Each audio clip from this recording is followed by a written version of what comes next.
This recording is the second of 3 parts of a discussion of T.S. Eliot's The Love Song of J. Alfred Prufrock.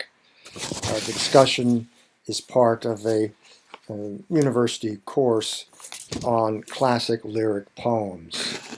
The Love Song of J. Alfred Prufrock is a famous 20th century poem, a lyric poem, a poem that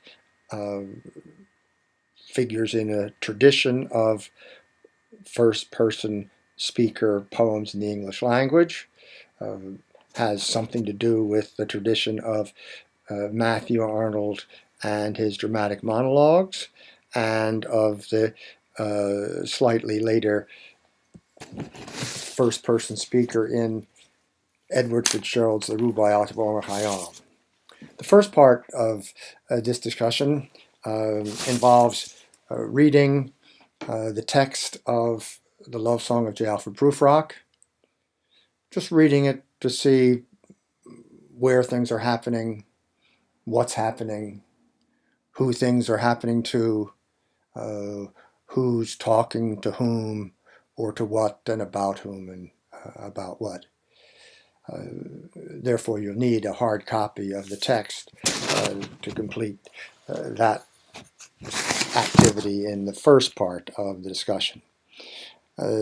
After that, you'll listen to a recording of the poet himself reading the Love Song of J. Alfred Prufrock, and it's available on YouTube and is called T.S. Eliot Reads the Love Song of J. Alfred Prufrock. It takes 8 minutes and 22 seconds. And in listening to the poem, and you can read the text along as you listen, you're interested in any rhythms you hear, rhythms that may be regular enough to fit into what we think of as metrical patterns. You're interested in the tone of what the monologue or dialogic representation of a speaker mulling things over with a you involved. And you might also be thinking about what's love songish about what Eliot is reciting, and what kind of a lover might we expect somebody called J. Alfred Prufrock to be. A further thought might have to do with, does it sound as if the speaker of the poem, as Eliot reads the poem, is close to the personality of the poet, about whom we don't have to know anything at this point, or does it seem that Eliot has made up a person and he's speaking a role that he's made up? So let's pause. You can pause the video here while you do those two things.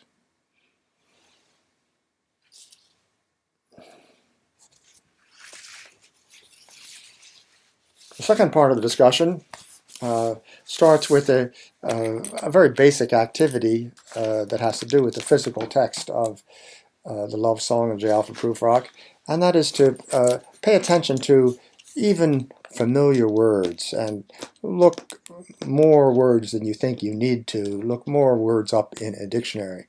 I can remember as a young man, I had the opportunity to live in Iran for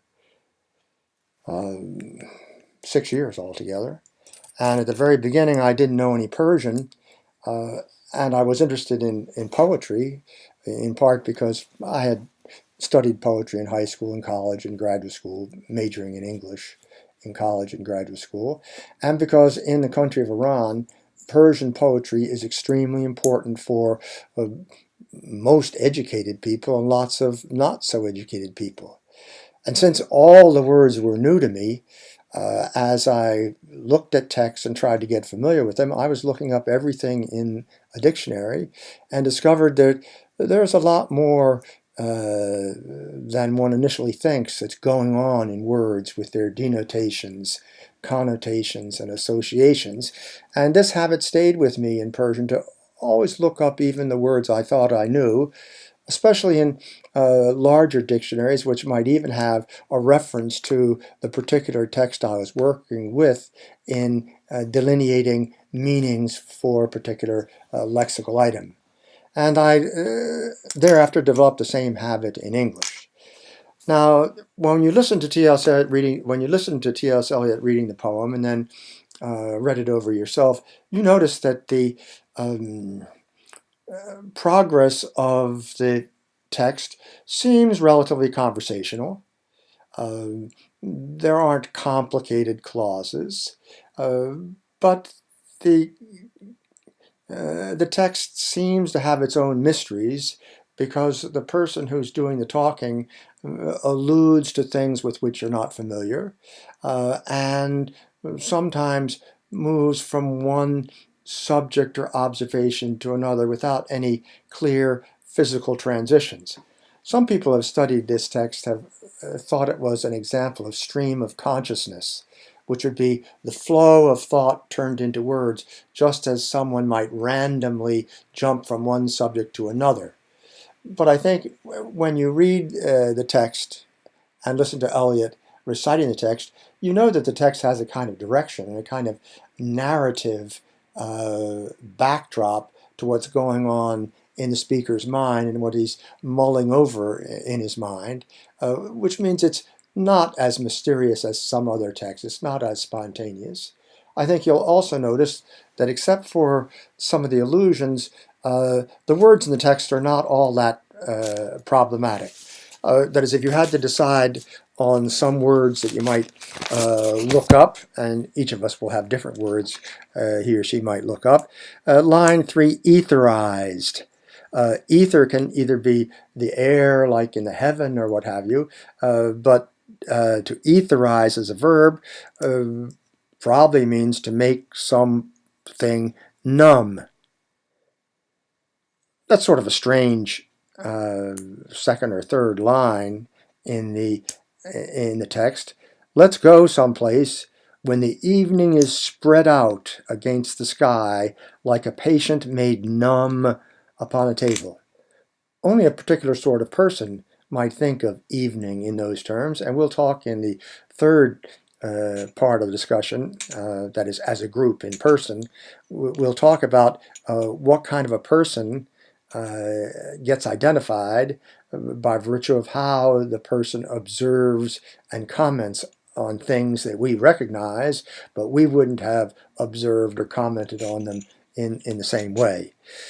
Line 9, we've got the word insidious, of insidious intent. We've all heard the word insidious, but it has a specific meaning, kind of waiting for an opportunity to entrap someone, something that's somebody who's treacherous.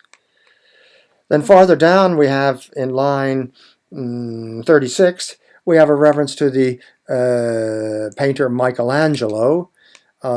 It's an allusion, but in its context, if this is an everyday scene in an everyday sort of place in an early 20th century urban environment, it might give us the impression that the people who are talking about Michelangelo are people of a particular class, and they're not really tuned into politics or culture or affairs of the day. They kind of politely talk about these things, and maybe there's a little bit of showing off involved in it as well.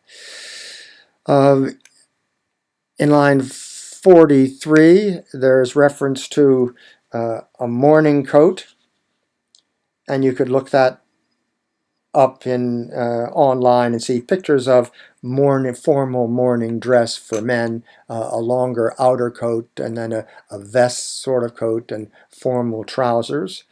So the kind of people we're dealing with in this text seem to be people who have this self-conscious sense of appropriateness of behavior and clothing for different times of day and different activities. And it looks as if, in general, that the story of the text is this individual is doing the talking on his way to an afternoon tea somewhere that's formal in the city. And he starts out with "you and I, let us go then, you and I," and we don't immediately know who the "you" is in the "you and I." But when we meet the characters later on, in particular a woman he may have on his mind, we discover that she doesn't turn out to be the "you," that the "you and I" happen to be two sides of the speaker's personality, or two kinds of contrary or contrasting thinking that he's doing. And we'll get to that and what it does for us in poetic terms in the third part of our discussion. We have malingers in line 77.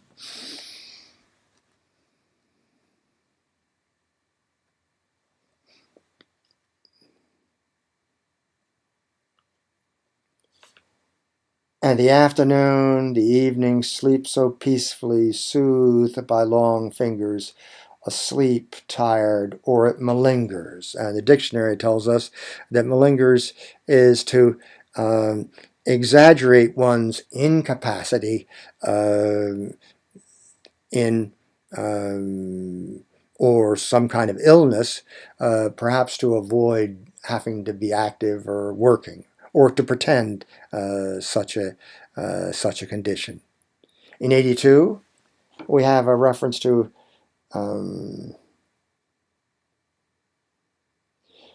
though I have seen my head grown slightly bald brought in upon a platter, I am no prophet.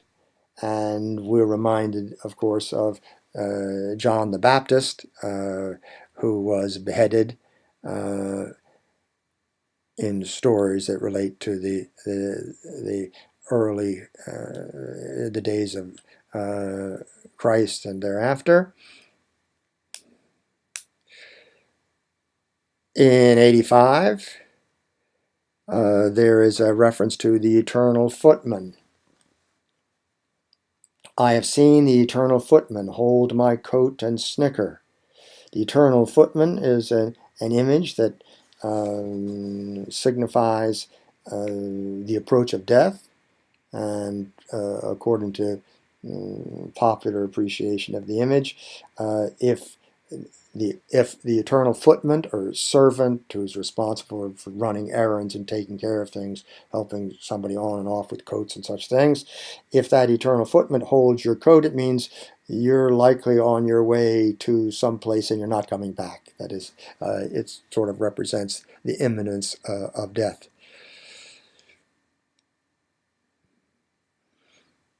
In 94, we have a reference, 94, excuse me, we have a reference to Lazarus. I am Lazarus, come back from the dead. And this can be one of two persons by that name, the second being someone whom Christ rose from the dead. We could stop here and say, well, we know that this text is a text that involves a speaker whose tradition is the Greco-Roman Judeo-Christian tradition, and seems to be in the Christian thinking. Seems to be a person for whom Christianity has been part of his culture and background and education.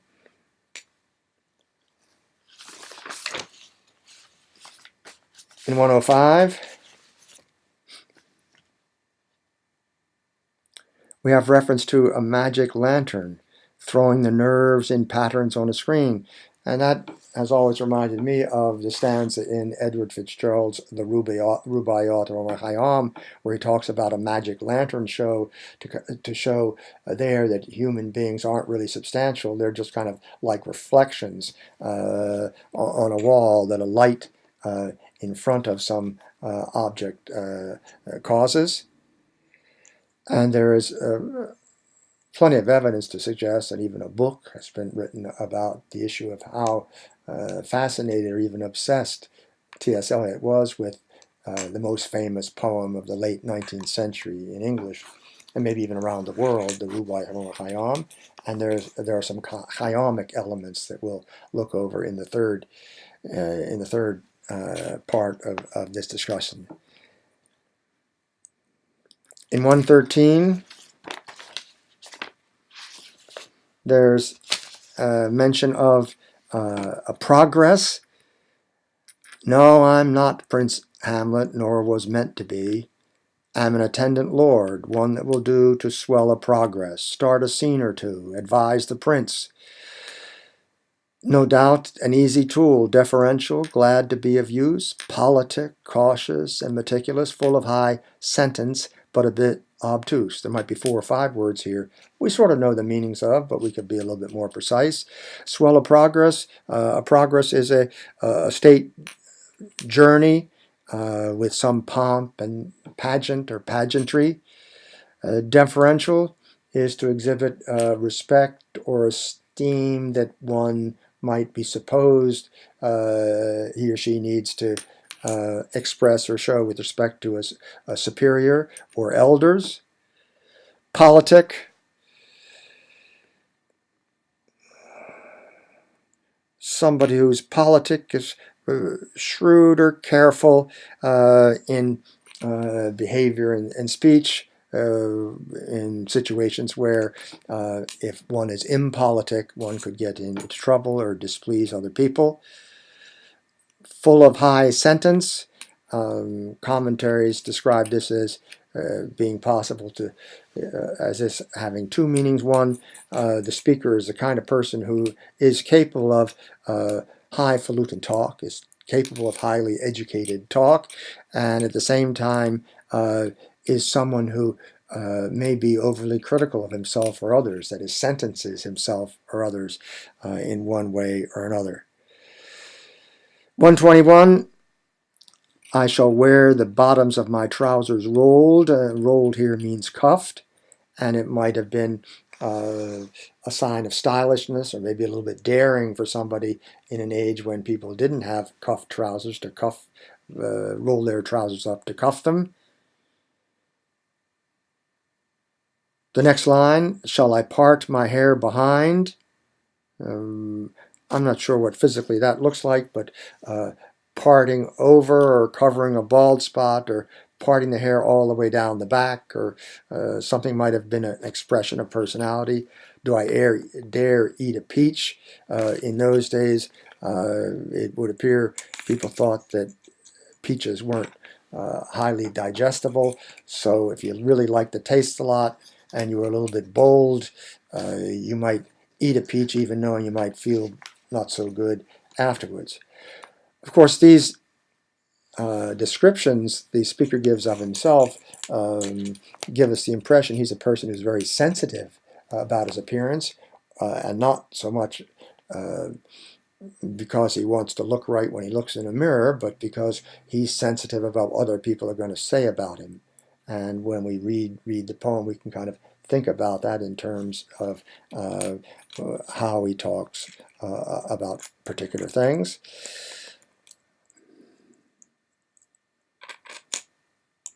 And at the same time, he certainly, the things he says or implies, some boldness is part of his behavior in doing this, that, or the other thing, don't strike us as being particularly bold at all. So in preparation for part 3 of our discussion, you might, again, read the text, see if there are any words where you might find a little bit more richness in them if you look them up in a dictionary.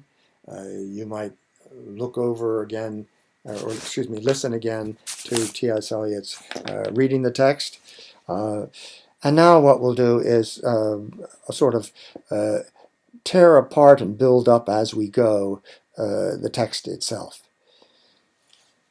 Let us go then, you and I, and I've said that reading the text once and listening to Eliot seems to suggest that the you and I are part of the same personality. And one part of the personality may want to do something, the other side not want to do something. One side might want to take risks, express himself individualistic. The other side is a little bit more concerned about what other people will think, or whether or not one wants to risk hearing a negative answer to a request that someone might make.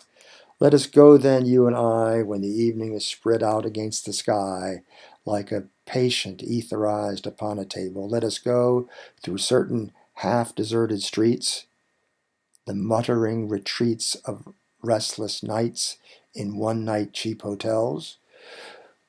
So to get from the starting point to where the speaker is going, he goes through neighborhoods, and the neighborhoods might not be the best neighborhoods. The streets are half deserted. They become the retreats for restless nights in one-night cheap hotels and sawdust restaurants with oyster shells on the floor of a restaurant, and sawdust often used on the floor of old-fashioned places. And when after a certain amount of time, water might be sprinkled on them, and it would be a way of cleaning up the dust and dirt and laying out some more sawdust. I can remember in rural Maine as a child, that's how my grandmother's house got cleaned. Wood plank floors, put some sawdust down on them, wet the sawdust, and then sweep it up and things would be clean. And I'm thinking that this sounds like a larger place, maybe Boston, in New England. Streets that follow like a tedious argument of insidious intent to lead you to an overwhelming question. So something specific is on his mind, and we're going to think that every time he uses a particular image or a particular metaphor, that his personality, the mood he's in, what he's thinking about, is causing him to think about things in those pictures or in those comparative terms. Streets that follow like a tedious argument of insidious intent to lead you to an overwhelming question. He has on his mind a question he wants to ask, and there is this tedious argument perhaps that will go on between one side of his personality and another side of the personality. Oh, do not ask, what is it? Let us go and make our visit.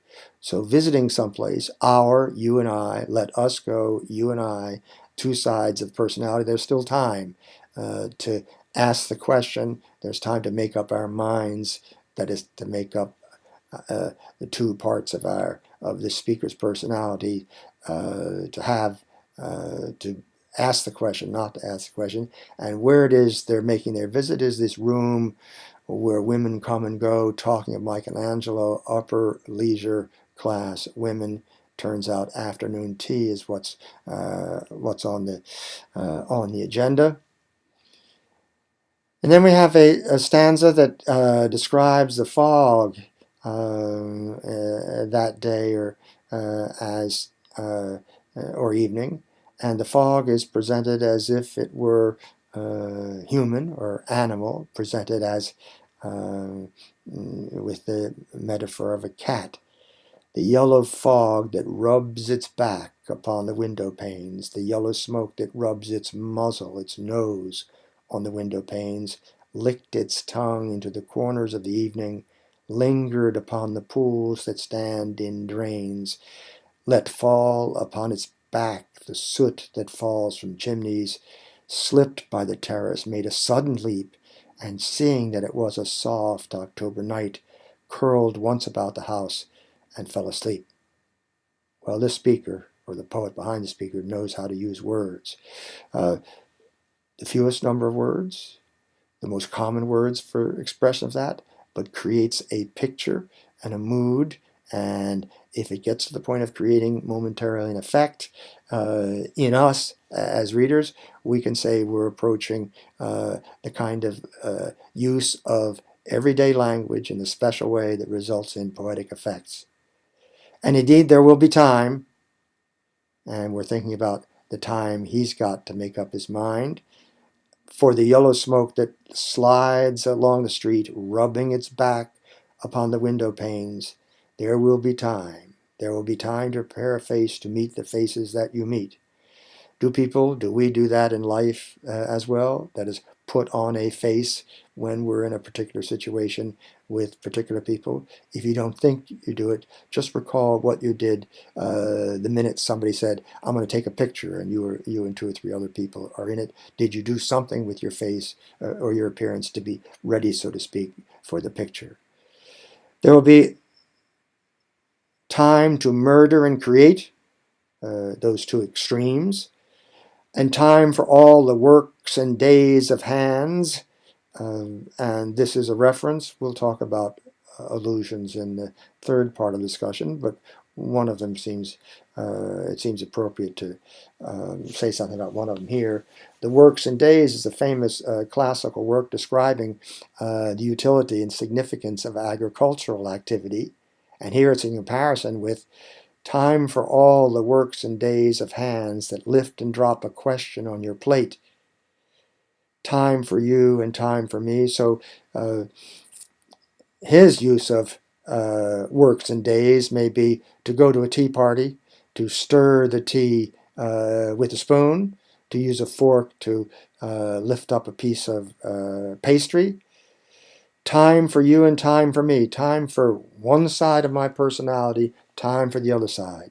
Time for the side that's reserved, maybe timid, hesitant to take chances, doesn't want to resist, doesn't want to risk rejection or whatever the negative upshot could be. And the other side of the personality is the one who says, let's go for it. And time yet, he's still not where he is off to. And time yet for 100 indecisions and for 100 visions and revisions. That's sort of nice. Indecisions, visions, and revisions. It reminds us that at some point we need to pay special attention to sounds and how they work. Remember, when we talk about lyric poetry in general, in our English tradition, we often think of reading poems as a primary activity. I mentioned in passing that I had spent some years in Iran and was very interested in learning Persian poetry. And in Iranian culture, when somebody wants to think about a particular poem, that person might say to somebody else, read it to me. Or if somebody is reading a poem and really wants to have a feel for what's going on, the person will give it to somebody else, read it to me. I myself, even today, before I go to bed, before I lie down, I sit up propped with a pillow, and I pick up a particular a volume of the poetry of a particular favorite of mine, the 14th century lyric poet Hafiz, and he composed 400, 500 poems in 40 years, and I read 3 or 4 of them out loud to myself. I can't do it silently.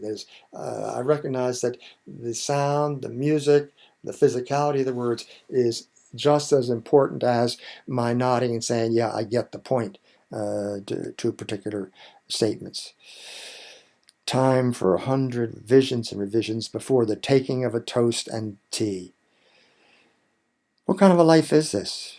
It's sort of mechanical if it's an everyday activity, and a little bit snobbish.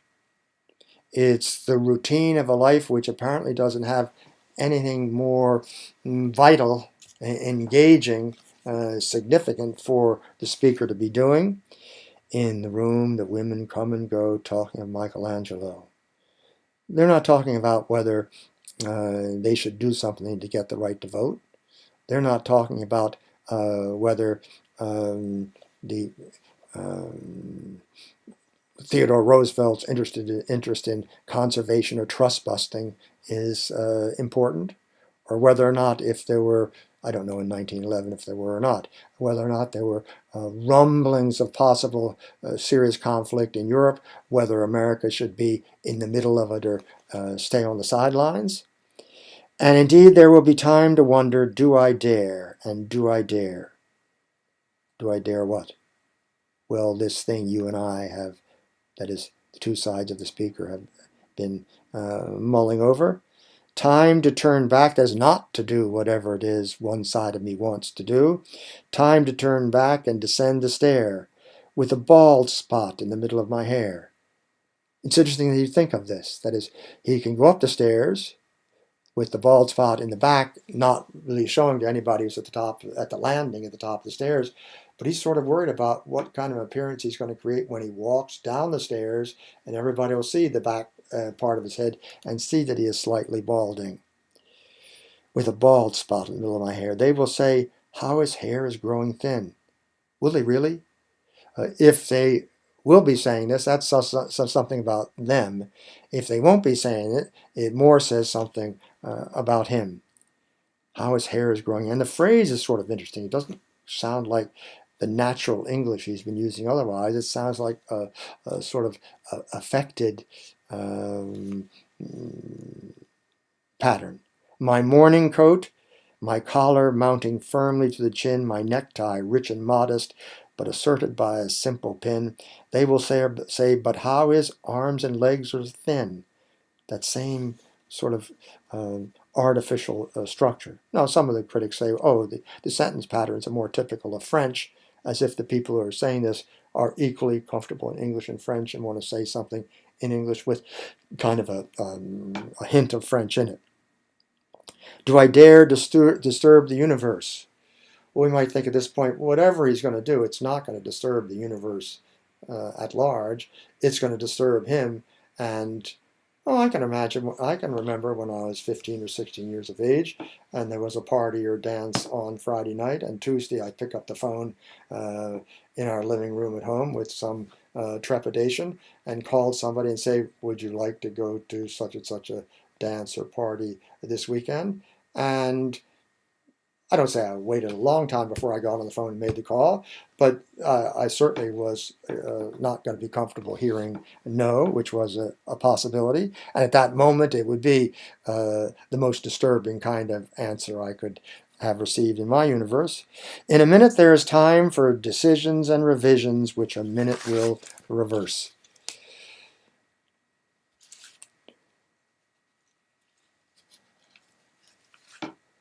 For I have known them all already, known them all, have known the evenings, mornings, and afternoons, have measured out my life with coffee spoons. That's sort of sad if he thinks of his life as being in that kind of a situation. That is, that's how his life has been measured out, with coffee spoons, drinking coffee in the morning, in the afternoon, maybe even. I know the voice is dying with a dying fall, an allusion we'll get to in the third part. Beneath the music from afar the room. Oh, he seems now to be in the building where whatever it is he wants to do, he's either going to do or not going to do. How could I presume? And I have known the eyes already, known them all. So he knows the voices, he knows the people. Maybe there's a particular individual among them that he has something he wants to say to. Their eyes that fix you in a formulated phrase. And when I am formulated, sprawling on a pin, when I am pinned and wriggling on the wall, as if he were a butterfly or caterpillar or other kind of specimen, then how should I begin to spit out all the butt ends of my days and ways, and how should I presume? I have known the arms already, more close. You notice the physical objects were farther away voices, and now so he's in the room, perhaps. And I have known the arms, known them all, arms that are braceleted and white and bare. Okay, but in the lamplight downed with light brown hair. In one's personality, there has to be an interest or an attraction of a physical nature that would have someone think about downed with light brown hair. Is it perfume from a dress that makes me so digress? Arms that lie along a table or wrap about a shawl? And should I then presume? And how should I begin? Shall I say, I have gone at dusk through narrow streets? And notice, I said we're going to tear this apart and then put it back together again, but once we get into it, we don't have to do that. It kind of unfolds itself. That is, if we give each word its due and just read and think and respond to the words as they are, it will take us forward with not much puzzlement on our part. Shall I say I've gone at dusk through narrow streets and watched the smoke that rises from the pipes of lonely men in shirt sleeves leaning out of windows? Lonely men. Well, he's in a situation now where it looks as if he could do something so he wouldn't turn into one of those lonely men in the future. Then he says, I should have been a pair of ragged claws scuttling across the floors of silent seas. Well, he doesn't mean a pair of ragged claws, he means a crab, so he's used a part for the whole to give us this particular image. And I'm told that crabs are simpler sorts of creatures, and they're in the deep. Um, they scuttle across the floors of silent seas, and one side of his personality says, and his life may be kind of mechanical and simplistic in this regard, he might actually be, if not satisfied, be okay with a life like this because it would be less stressful to him. This is a turning point, I think, in the poem. That is, he thinks he belongs in this category rather than the category that would like to be the sort of fish that would leap out of the ocean and pursue things. And the afternoon, the evening sleeps so peacefully. Remember the cat, smooth by long fingers, asleep, tired, or it malingers, stretched on the floor here beside you and me, the two sides of my personality. Should I, after cakes and tea, this shall I turning to should have been, and should I means things are less firm and definite with this subjunctive taking the subjunctive verb form taking the place of shall. Should I, after tea and cakes and ices, have the strength to force the moment to its crisis? I don't know how many versifiers could get from ISIS to crisis with such skill. Should I, after tea and cakes and ices, have the strength to force the moment to its crisis?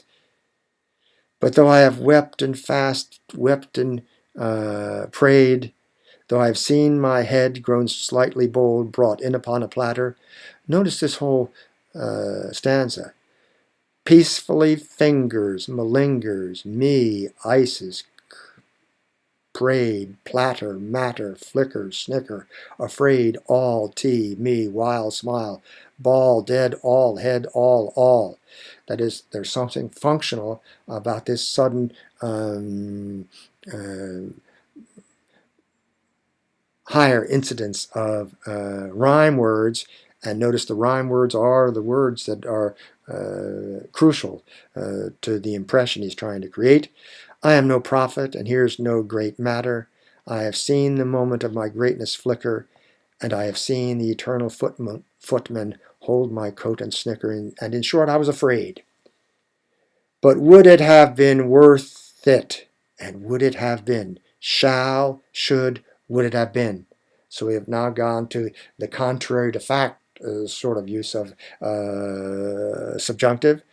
After the cups, the marmalade, the tea, among the porcelain, among some talk of you and me, would it have been worthwhile to have bitten off the matter with a smile, to have squeezed the universe into a ball, to roll it toward some overwhelming question, to say, I am Lazarus, come from the dead, come back to tell you all, I shall tell you all, I'm alive. And being alive, having come back from whatever that state was, I'm now going to ask the question, will you go to the dance with me this Friday night or Saturday night? If one, a person on the other end of my telephone call, but here, it may be a profession of love song of jail. Interesting song. The word love doesn't appear in it, and there is no definiteness, no optimism, no determination in the song that he's singing. It sure is songful in terms of rhythm and meter and rhyme and other sound effects. If one settling a pillow by her head should say, that is not what I meant at all, that is not it at all. When I smiled at you last Thursday after tea, I didn't mean that I was interested in having you ask me out or whatever. And would it have been worth it after all? Would it have been worthwhile after the sunsets and door yards and the sprinkled streets, after the novels, after the teacups, that is, maybe the extent of their real living is the vicarious life they find in books, after the skirts that trail along the floor, and this and so much more?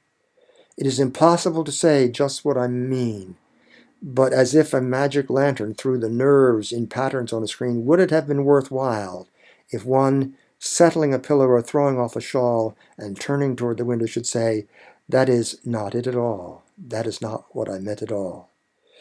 I think most of us would probably think that, yes, it would have been worth it. That is, you have to go for, if it's fourth down and you've got to throw the pass a long way to have any chance, you throw the pass.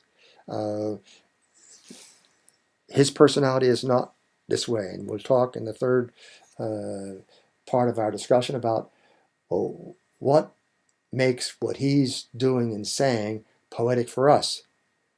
Is it that we share in, put on his clothes for, put on his shoes for a momentary trip uh, into a psyche, an imagination, a view of things that we don't share, but we enjoy the moment, we enjoy the experience, so to speak, and when we leave it, we say, wow, that was put together pretty well to make me feel that way temporarily, even though that's not the way I look at life. Wasn't the way I looked at it before I started reading, and now that I've read it a couple times and listened to it, it's not the way I think now, but I have taken this trip. No, I am not Prince Hamlet, a protagonist, for some reason in Prufrock's mind, heroic. I'm an attendant lord, one that will do to swell a progress. Remember that state journey with pageantry and pomp and circumstance. Start a scene or two, advise the prince. No doubt an easy tool, deferential, glad to be of use, politic, cautious, and meticulous, full of high sentence, but a bit obtuse. Did we look over the word obtuse? Obtuse, not so quick on the uptake, not so quick in thinking or expressing. At times, indeed, almost ridiculous. At times, a fool. One of the interesting features of Matthew Arnold's dramatic monologues, there's a dramatic monologue tradition in which this poem, we can situate this poem, is that the speaker often reveals to us things the speaker isn't aware that he or she is revealing. What's interesting about this more modern or modernist use of the dramatic monologue form, here we have a speaker who seems, and we'll talk about this in our later discussion, who seems to be quite aware of how other people may see him. He's honest, he's frank, he's accepting. We wish he'd behave differently, so to speak. We think he'd have a better chance at some sort of happiness. But he's not fooling himself and not trying to fool us. So this is sort of a different take on the dramatic monologue being something that the poet, like a puppeteer, causes the monologuist to go one way or the other. One might think that there's a lot more of T.S. Eliot behind J. Alfred Prufrock than there was Matthew Arnold behind the protagonist in his dramatic monologues. That's something we could talk about a little bit more in the next part. I grow old. I grow old. I shall wear the bottoms of my trousers rolled. And one of the things that comes to mind when I get to this point in the poem every time I read it is, how did this guy in 1910 come on the same scene that Walt Whitman was part of in 1881 in Song of Myself? How are these the same two? How are these two versions of youngish America and younger American men? Shall I part my hair behind? Do I dare to eat a peach? I shall wear white flannel trousers and walk upon the beach. I have heard the mermaids singing each to each. And the mermaids seem to be more alive than the real people are in this text. I do not think they will sing to me. I have seen them riding seaward on the waves, combing the white hair of the waves blown back when the wind blows the water white and black. White hair of the waves blown back when the wind blows the water white and black. We have lingered in the chambers of the sea by sea girls wreathed with seawood red and brown, till human voices wake us and we drown. Let's stop there and let's start the in-person discussion in the third part of the discussion with that last line, till human voices wake us and we drown.